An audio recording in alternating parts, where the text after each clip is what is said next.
Hello friends, मैं उज्ज्वल और आप सभी का वेलकम करता हूं आपके अपने यूट्यूब चैनल नेचर लवर पर। फ्रेंड्स, जैसा कि आप देख रहे हैं, आज मैं एक ग्रास को ग्रो करूंगा बास्केट में।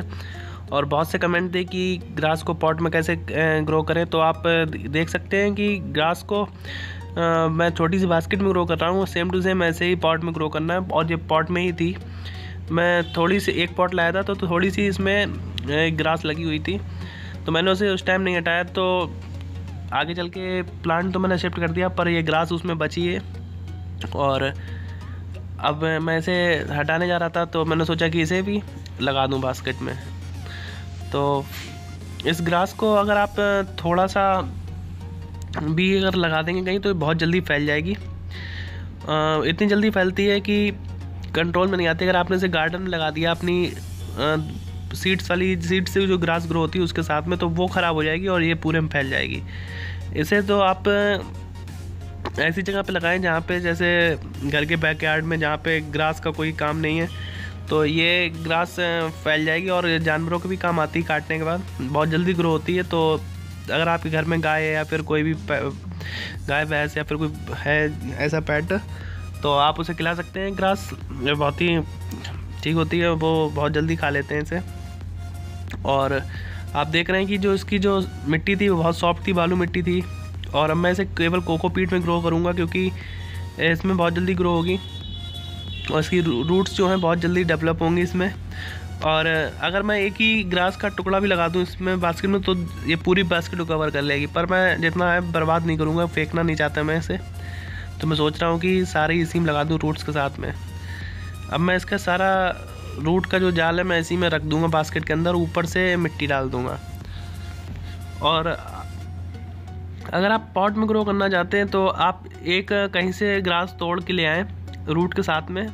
वैसे भी बहुत जल्दी रूट्स आ जाती हैं उसमें, अगर आप ऐसे ही कट कर लाएँ कहीं से। पर आप रूट के साथ मिलाते हैं तो 100% चांस रहते हैं ग्रो होने के।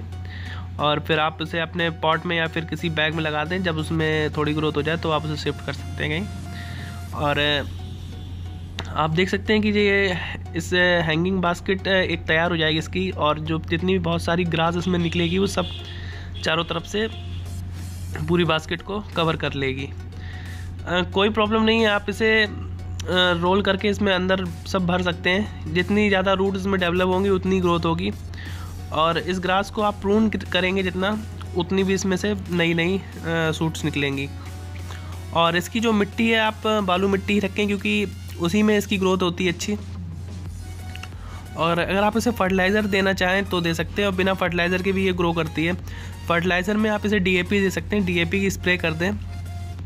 5-6 पिलेट्स ले लें DAP की, उसे आप पानी में मिला लें और एक कोई स्प्रेयर में भर लें। और उसके बाद आप इसके लीव्स में और मड के ऊपर, मिट्टी के ऊपर आप स्प्रे कर दें इसे।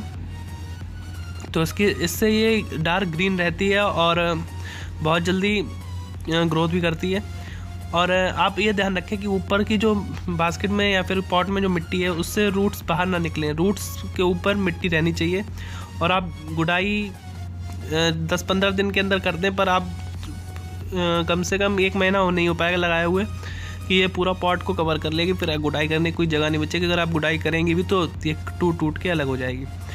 इसलिए आप फर्टिलाइज़र दें और इसे छोड़ दें। और ओवर वाटरिंग ना करें, क्योंकि ओवर वाटरिंग करेंगे तो ये बहुत जल्दी पीली भी पड़ जाती है। और अगर ये ओवर वाटरिंग की वजह से ख़राब हो गई, फिर ये नहीं निकलेगी दोबारा। बस आप इसे जब भी पानी दें जब मिट्टी बिल्कुल ड्राई हो जाए, और इसमें कोई केयर नहीं करनी, ये तो बहुत ही आसानी से बढ़ जाती है।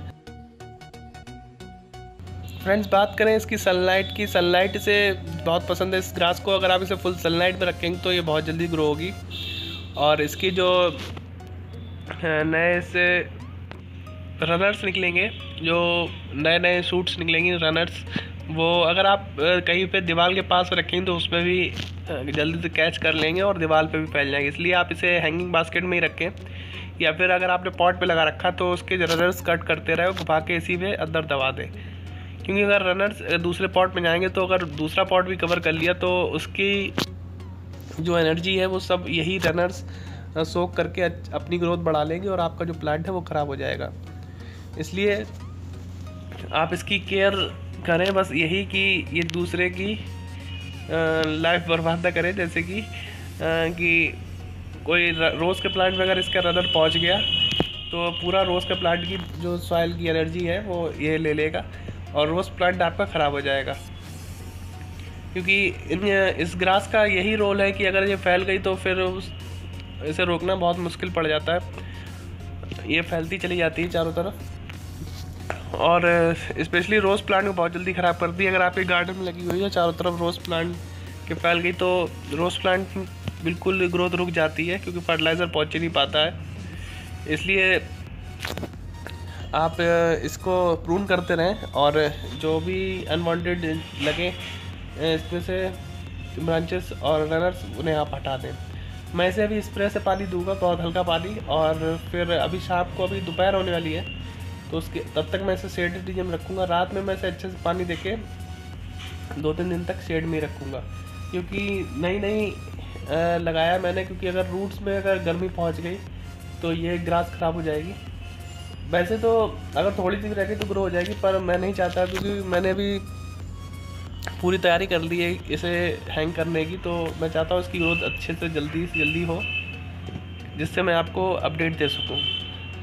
और कोकोपीट मैंने इसलिए इसमें मिला दिया है क्योंकि ये बहुत जल्दी वाटर को अब्जॉर्ब करता है और साथ ही हमी बनी रहेगी और ये जो ग्रास है ये बहुत जल्दी ग्रो होगी।